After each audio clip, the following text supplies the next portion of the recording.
relata la peripecia de un hombre caminando rumbo a Siberia, diremos que vamos a hablar de la conquista rusa de ciertos territorios, particularmente Siberia, pero también otros. Generalmente nos ocupamos aquí en este programa y en la vida diaria de hablar de colonizaciones originadas desde países de Europa Occidental que comenzaron a fines del siglo XV y se sostuvieron en algunos casos hasta mediados del XIX. Quiere decir que hemos hablado mucho de los pueblos indígenas, de la fatalidad de aquellas colonizaciones, de las peripecias de los conquistadores, de la destrucción de las culturas locales, etc. Pero hoy hablaremos de una expansión que se revisa poco, que fue la de los rusos a partir de la región central donde está Moscú, vamos, hacia el este. Algunos dicen que el avance de la Rusia zarista a Siberia fue uno de los asuntos más crueles de la historia. Hacia el este los rusos tenían dos fronteras, la frontera boscosa y la esteparia.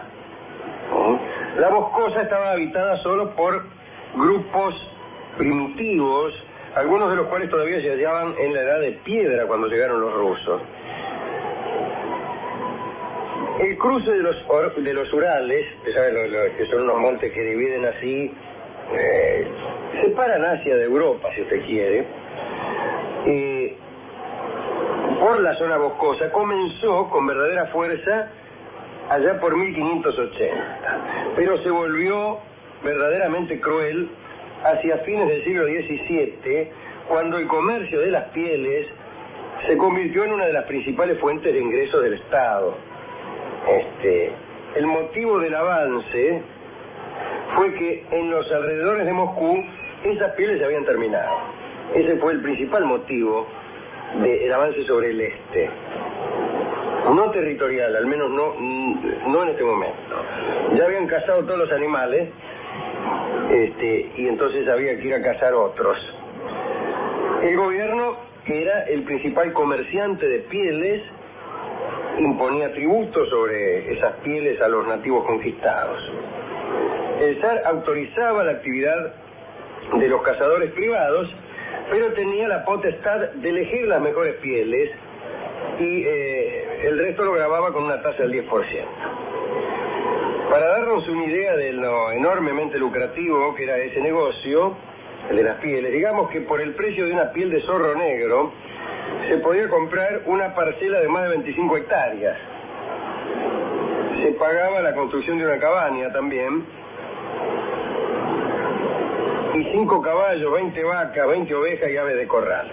Esto revela probablemente que la piel de zorro negro era cara, pero también que la hectárea era muy barata, como debe seguir siendo ahora allá donde Judas perdió el poncho. Si una hectárea vecina al mar glacial ártico, no creo que esté muy caro. No, ¿qué va a sembrar? Dame 25 pesos y tómatela. Bien. Pero que una piel era una piel, eso le quiero decir.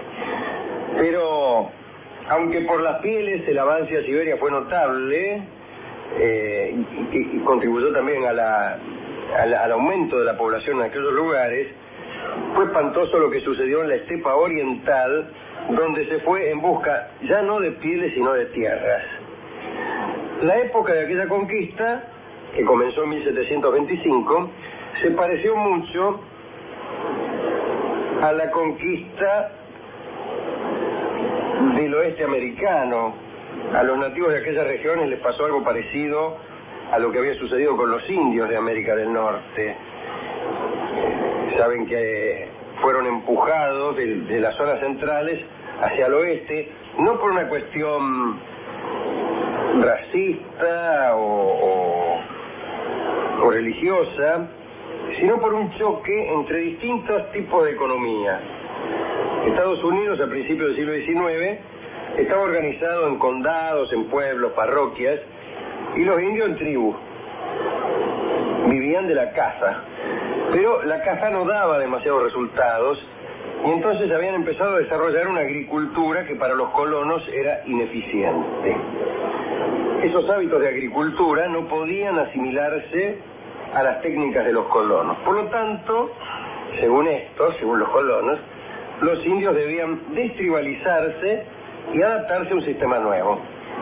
Si adoptaban esa actitud, podía incluso suministrárseles tierras para el cultivo y la ciudadanía norteamericana. Pero muchos indios optaron, la mayoría en verdad, por continuar con la vida tribal. Fue entonces cuando los colonos empezaron a empujarlos más allá del Mississippi, donde podían continuar con la caza y con hábitos de sembrado muy elementales. Después también los empujaron de ahí. Bueno, el caso es que en Rusia tenían un estratega para acceder a las tierras de las estepas, y el tipo se llamaba Iván Kirilovich Kirillov, y había empezado su carrera en la policía secreta del zar Pedro II, y como se ve tan secreta no era. Y alguien diga que empezó su carrera en la policía secreta es casi una paradoja o un oxímoron. El caso es que este Kirillov justificó sus operaciones contra los pobladores de aquellos territorios, calificándolas de incursiones defensivas, lo que también es otro oxímoron, e incluso de castigo contra los que él llamaba bandidos, que no eran otros que los nativos de las estepas, ¿no? Explicó sus métodos ante el Senado en 1735 y dijo: rodearemos por todos lados a los bandidos, los apoderaremos de sus esposas, hijos, propiedad y ganado, y destruiremos completamente sus hogares de modo de arrancar totalmente sus raíces, dijo Kirillov. Parece que cuando te agarraban en algún renuncio directamente te ejecutaban o te deportaban. Si vos te rendías voluntariamente y le entregabas todo, te deportaban. Te mandaban desde ahí, desde Siberia, a la región del Báltico, o sea, como de Belgrano hasta Lanús, como soldados o como trabajadores esclavos en las minas, no del mar Báltico, probablemente las minas de los Urales. Un detalle siniestro, además de las muertes, es que con métodos de exquisita ingeniería social se procuraba separar a las familias y se enviaban a los miembros a aldeas distintas. Ingeniería social que, como hemos dicho aquí muchas veces, es característica de las más feroces dictaduras de los tiempos modernos. La violencia de las medidas que se tomaban en cualquier respecto era notable. Por ejemplo, se decapitaba a los que se hacían los locos y se exhibían sus cabezas clavadas sobre postes. En el verano de 1740, el general príncipe Vasily Ulsov entregó una nota al zar en la que, orgulloso, calculaba que se había cargado a 432 bashkires, que era el pueblo donde le tocaba laburar a este, ¿no? Y había cortado 301 narices y enviado a casi 2.000 siervos a Rusia. El número de bashkires era aproximadamente de 100.000. 28.000 habían sido muertos. Ahora, la pregunta es: ¿por qué los rusos querían más tierra si ya tenían tanta? Una respuesta podría ser la que sigue. Los rusos eran inicialmente pastores, pero poco a poco se convirtieron en agricultores. Pero había un problema: cultivar la tierra era difícil. Había que llegar al subsuelo, lo que significaba una arada profunda. En tiempos ajenos a cualquier tecnología, imagínese, la temporada de cultivo era breve por el frío, pero también por el mismo frío el suelo tenía la dureza del hierro en la mayor parte del año, y se complicaba mucho trabajarlo. Más con los arados que usaban los rusos, que era el arado medieval, el soja, ¿no? Que apenas si te arañaba la superficie. Desconocedores de otras posibilidades, cuando sus propias parcelas se agotaban, los campesinos rusos buscaban otras tierras, practicaban una agricultura muy extendida. Pues bien, estos campesinos apoyaban las conquistas territoriales del zar. Incluso de muy buen grado se anotaban en los ejércitos. Ahora bien, los nativos de las estepas, los invadidos, veían en la agricultura una actividad complementaria, más o menos como los indios de América del Norte. Y vivían de la caza, también de la pesca y de la cría de algún ganado. En este caso no se les ofreció ninguna posibilidad de trabajar la tierra de los nuevos ocupantes. Como se ha dicho redondamente, se los mató. Hubo intelectuales rusos que apoyaron el avance a la estepa. León Tolstoy participó en su juventud de uno de los avances de conquista. Después probablemente se haya arrepentido Tolstoy. En realidad Tolstoy se arrepintió mucho de su juventud, lo cual no le hizo bien a sus libros, ¿no? Tolstoy era un novelista estupendo y un pensador de segunda fila. Y como puede ver cualquiera, basta leer La Guerra y la Paz, en la novela está fenómeno y por ahí se interrumpe la novela y empieza todo y unas cosas acerca de la historia, de la política, que no solo no son interesantes por anacrónicas, digo porque están lejos y muy atrás en el tiempo para el lector moderno, sino que no son lo mejor de él. No son lo mejor de él. No están tan mal tampoco, pero no son lo mejor de Tolstoy. Pues bien, en la segunda mitad de su vida contrajo una especie de sentimiento de culpa generalizado, de modo que se volvió muy casto y, por otra parte, dio en pensar que las novelas no eran sino una cosa mundana. Empezó a escribir libros de pensamiento que eran bastante inferiores a sus grandes novelas.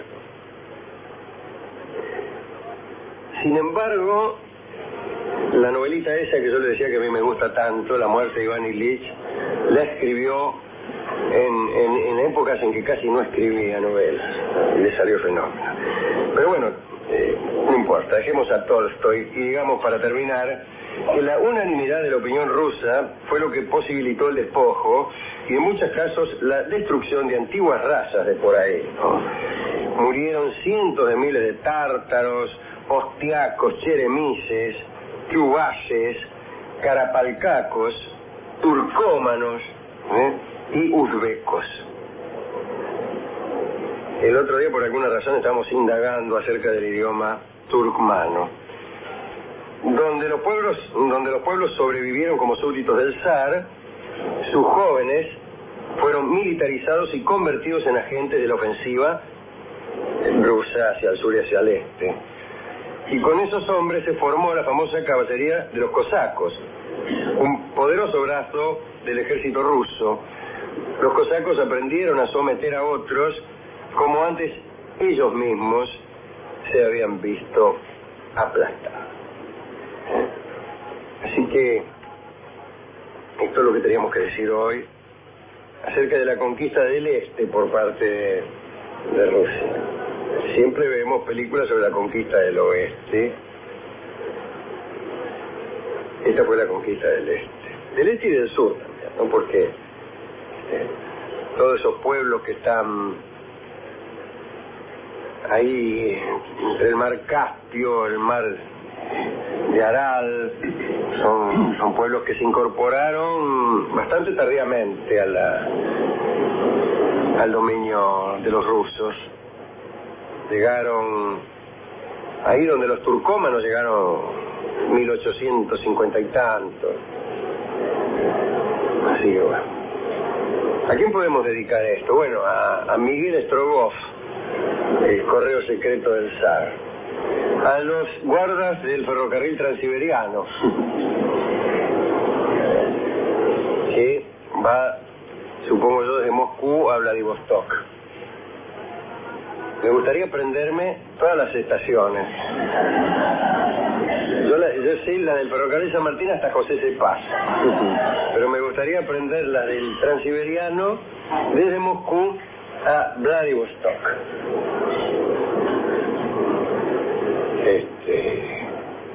¿A quién más quiere dedicar? A León Tolstoy, pobre, un novelista estupendo, etcétera. Hemos ido a la discoteca a buscar discos sobre la conquista del este ruso. Ajá. Lo que no hay casi son películas sobre el este ruso. El cine ruso ha tomado, afortunadamente, otros rumbos.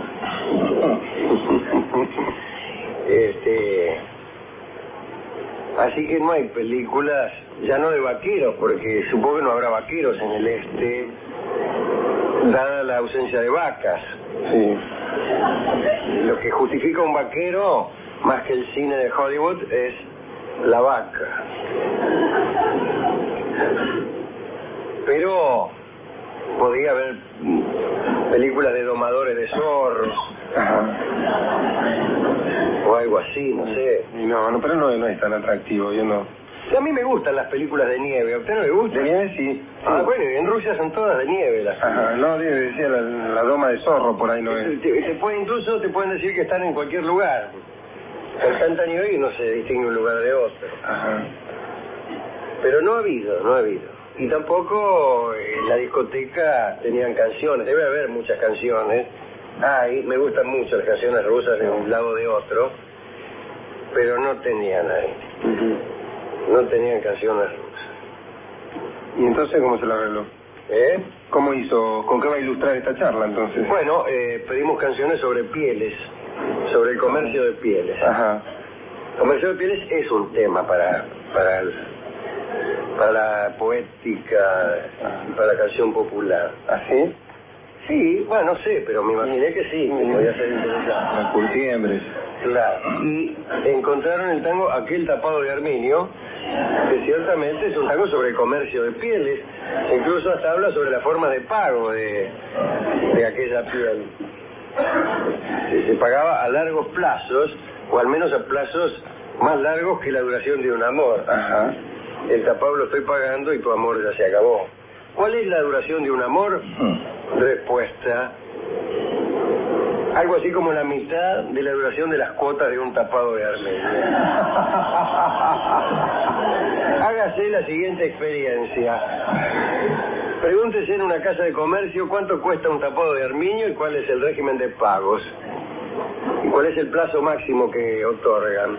Divídase este plazo por 2 y obtendrás la duración media de los amores.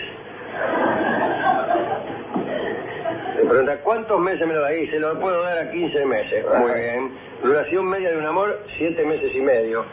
No está lejos del cálculo que hicimos alguna vez aquí acerca de la duración de los peores amores. Los peores amores dictaminamos una vez después de muchísimo estudio, muchísimo trabajo de campo, encuestadoras, llamados telefónicos, etcétera. La peor duración es 8 meses. Porque los amores de un día, de 2, de 3, y de 4 y de 7, son amores estupendos, amores de verano, luces de un fósforo, fuego de artificio, flechas en la noche, que se consumen rápidamente, pero justamente por ese rápido arder, dejan poca secuela y dejan poca gente involucrada. El amor largo ni hablar, el amor perenne, el amor que dura años, también tiene lo suyo, como ya habrán dicho otros antes y mejor.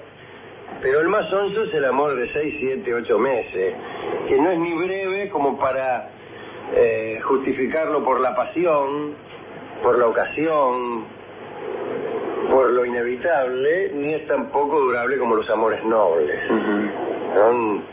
Es el tiempo exacto para comprender que uno se ha equivocado, ¿no?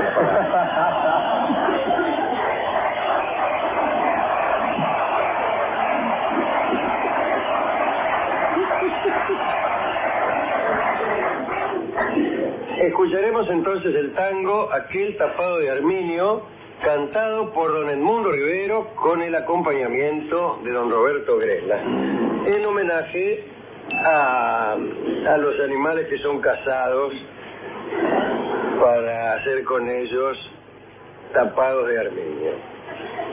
Y medir de ese modo la duración de los amores.